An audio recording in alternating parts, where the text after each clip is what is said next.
Ayni paytda mana bu kadrlar Indoneziya mediasida, internet sahifalarida juda ko'p aylanyapti.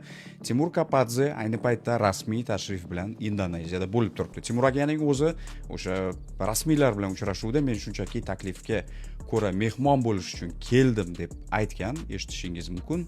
Hozir qatnashayotganligimda balkim kimlardir ko'rishib gaplashishga imanim bor. Hozir bir narsa qiyin. Chunki o'zi boshqa plan bilan keldik va federatsiya bilan kelmadik. Biz mehmonga chiqishimiz uchun Indoneziyani ham boshqa xalqni ham yaqindan ko'rib keldik. Shunaqa keldik.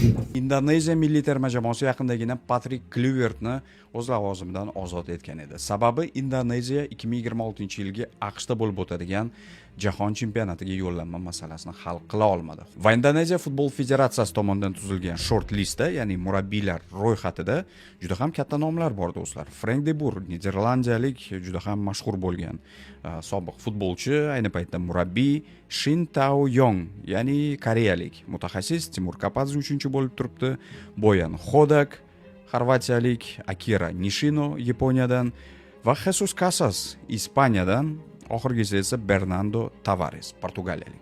Hozir chiqayotgan xabarlarga ko'ra, short listga kirgan mutaxassislar Indoneziyaga birma-bir taklif qilinyapti, balki ularga infratuzilma, infrastruktura, u yerdagi futbol uchun yaratilgan sharoitlar ko'rsatilayotgan bo'lishi mumkin, balki qaysidir ma'noda muzokaralarning qaysidir qismi ham u yerda o'tayotgan bo'lishi mumkin. Xabaringiz bor, o'tgan haftalarda Indoneziya futbol assotsiatsiyasi vakillari Toshkentga kelgan, Timur Kapadze bilan gaplashgan. Menimcha, agar Timur Kapadze mana shu taklifni qabul qiladigan bo'lsa ham ajoyib o'tadi.